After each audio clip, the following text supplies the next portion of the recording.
எல்லாருக்கும் வணக்கம். என்னுடைய ராதா ராமராவ் சேனலுக்கு உங்கள் எல்லாரையும் வெல்கம் பண்ணுறேன். இந்த வீடியோவில் நம்ம பார்க்க இருக்கிற ரெசிபி பார்த்தீங்கன்னா, மாங்காய் ஜாமுன். அதாவது குலாப் ஜாமுன் கேள்விப்பட்டிருப்பீங்க. ஜாமுன் அப்படின்னாலே ஒரு சுகர் சிரப்பில் நம்ம எதெல்லாம் ஊற வச்சுருக்கோமோ அதை ஜாமுன் சொல்லலாம். இந்த மாங்காய் ஜாமுனுக்கும் மாங்காய் முரப்பாவுக்கும் சின்ன வித்தியாசம் உண்டு. மாங்காய் முரப்பாங்கிறது செய்கிற மெத்தடு ஒன்று தான்.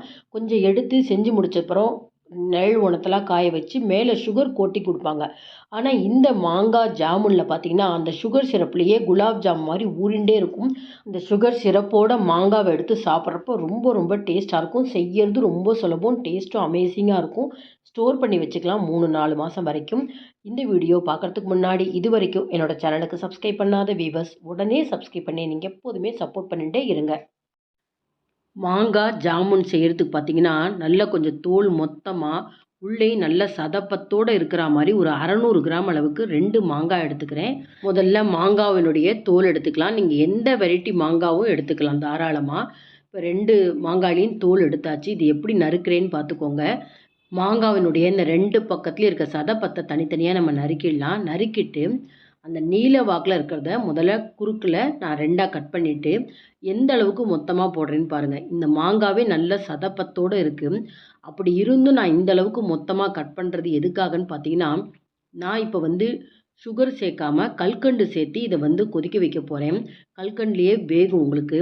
அப்போ உங்களுக்கு நேரம் ஆக ஆக சுருங்க ஆரம்பிக்கும். அதனால் கொஞ்சம் நீங்கள் மொத்தமாக போட்டால் தான் அந்த கல்கண்டில் நல்லா உங்களுக்கு வெந்து கொடுத்ததுக்கப்புறம் சின்னதாக போயிடும். அதனால தான் இந்த அளவுக்கு மொத்தமாக நறுக்கிறேன் நான். அடுப்பில் ஒரு வாணலி இல்லைன்னா ஒரு பாத்திரம் எது வேணால் எடுத்துக்கலாம். அகலமாக இருந்தால் ரொம்பவே நல்லது. 1 லிட்டர் அளவுக்கு தண்ணி வச்சுருக்கேன். கரெக்டாக 4 நிமிஷம். இந்த மாங்காய் நல்லா சதப்பத்தோடு இருக்கிறதுனால இது லேசாக வேகிறதுக்கு, அதாவது 50% வேகிறதுக்கு எனக்கு 4 நிமிஷம் டைம் எடுத்தது.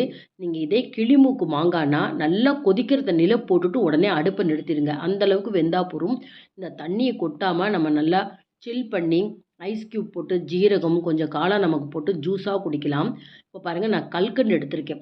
எந்த கப்பில் எடுத்துக்கிறேன்னு பாருங்கள். ஒரே சம அளவாக 3 கப்பு கல்கண்டை நான் பொடி பண்ண போகிறேன். இப்போ அடுப்பெல்லாம் நிறுத்தியாச்சு. வாணலியில் அந்த வடிகட்டி வச்சுருக்கிற அந்த மாங்காய் பீசஸை போட்டு 3 முறை நான் கல்கண்டை பொடி பண்ணியிருக்கேன்.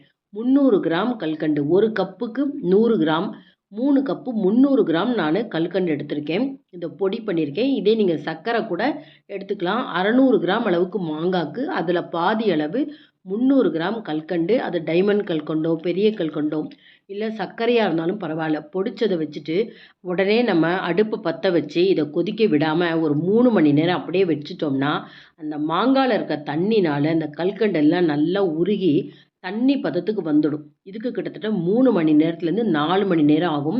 இல்லை கவனிச்சுக்கோங்க, நல்லா அந்த மாங்காய் மூழ்கிற அளவுக்கு அந்த சர்க்கரை தண்ணியோ கல்கண்டு தண்ணியோ இருக்கணும். கொஞ்சம் குறைஞ்சி இருந்ததுன்னா திரும்பவும் நீங்கள் கல்கண்டோ சர்க்கரையோ பொடி பண்ணி சேர்த்துக்கோங்க. ஏன்னா அப்போ தான் அளவு சரியாக இருக்கும். நம்ம சரியான அளவு சர்க்கரை கல்கண்டு சேர்த்தாதான் அது அப்படியே கொதித்து குறுகுறப்ப கெட்டியும் படாது. நமக்கு குலாப் ஜாம் சாப்பிட்றப்ப அந்த ஜீரா எப்படி இருக்குமோ அந்த மாதிரி இருக்கும். ஒரு 3 ஏலக்காவை தட்டி போட்டுக்கிறேன். சுருள் பட்டை கொஞ்சமாக எடுத்துக்கிறேன். நல்ல மணமாக இருக்கும். வீட்டில் இருந்ததுன்னா குங்குமப்பூ 1 பிஞ்சு சேர்த்துக்கோங்க. பாருங்கள், ஒரு 10 நிமிஷம் சிம் ஃப்ளேமில் வச்சு கொதிக்க வச்சுருக்கேன். கரண்டிலாம் போட்டு டிஸ்டர்ப் பண்ணாமல் ரொம்ப நல்லா நீர்க்கவே அந்த கல்கண்டு தண்ணி இருக்குது இல்லையா, மெதுவாக கொதித்து கொஞ்சம் கொஞ்சமாக உங்களுக்கு ஒரு மாதிரி திக்காகணும். இப்போ 10 நிமிஷம் கழித்து காட்டுறேன் பாருங்கள். அந்த மாங்காயில் அந்த சுகர் சிரப்பு முழுக்க சேரணும். கொஞ்சம் கொஞ்சமாக நிறம் மாறும். நான் ஸ்டெப் பை ஸ்டெப்பாக காமிச்சுட்டு இருக்கேன் பாருங்கள். கரெக்டாக 20 நிமிஷம் ஆகும். இது நல்லா அந்த 1 ஸ்ட்ரிங் பதம்னு சொல்லுவாங்க இல்லையா, கம்பி பதம் கிடைக்கிறதுக்கு. இப்போ பாருங்கள், 20 நிமிஷம் சிம் ஃப்ளேமில் வச்சுருந்தேன். மாங்காய் கம்ப்ளீட்டாக அந்த சுகர் சிரப்லாம் அப்சர்வ் பண்ணிவிட்டு நல்லாவே நிறம் மாறி இருக்குது. இப்போ இந்த சுகர் சிரப்பை கையில் தொட்டு பார்த்தோம்னா ஒரு கம்பி பதம் வரணும். எப்போதுமே நம்ம அந்த சுகர் சிரப்பை எடுத்து பார்க்குறதுக்கு முன்னாடி ஒரு 30 செகண்ட்ஸ் விட்டுட்டு கையில் தொட்டு பார்த்தீங்கன்னா தான் அந்த பதம் கரெக்டாக கிடைக்கும். அப்படியே 2 விரலில் தொடுறப்ப அப்படியே நூல் மாதிரி வருது பார்த்தீங்களா, உடனே நம்ம அடுப்பை நிறுத்திடணும். இப்போ பார்த்தீங்கன்னா 1 டீஸ்பூன் நான் எலுமிச்சம்பழ ஜூஸ் சேர்க்குறேன். எதுக்காக அப்படின்னா, இது சூடு ஆறுனதுக்கப்புறமும் சர்க்கரை வந்து இறுகி போகாம இருக்கணும். நம்ம குலாப் ஜாமுன்ல எப்போதுமே அந்த ஜாமுன் வந்து சுகர் சிரப்பில ஊறின்னு இருக்கிற மாரியே, இந்த மாங்காய் வந்து இந்த சுகர் சிரப்பில அப்படியே ஊறிண்டே இருக்கும். ரொம்ப நல்லாருக்கும். ஊற ஊற உங்களுக்கு நல்ல டேஸ்ட்டா இருக்கும். அதனால தான் இது பேர் வந்து நானு மேங்கோ ஜாமுன் அப்படின்னு வச்சிருக்கேன் நானு. பாருங்க இது சூடு ஆறுனதுக்கப்புறம் காமிக்கிறேன். இன்னும் நல்லாவே சுகர் சிரப்பு பாருங்க அப்படியே தேன் மாரி ஆயிருக்கு. ஆனா கிறிஸ்டல் ஆகல.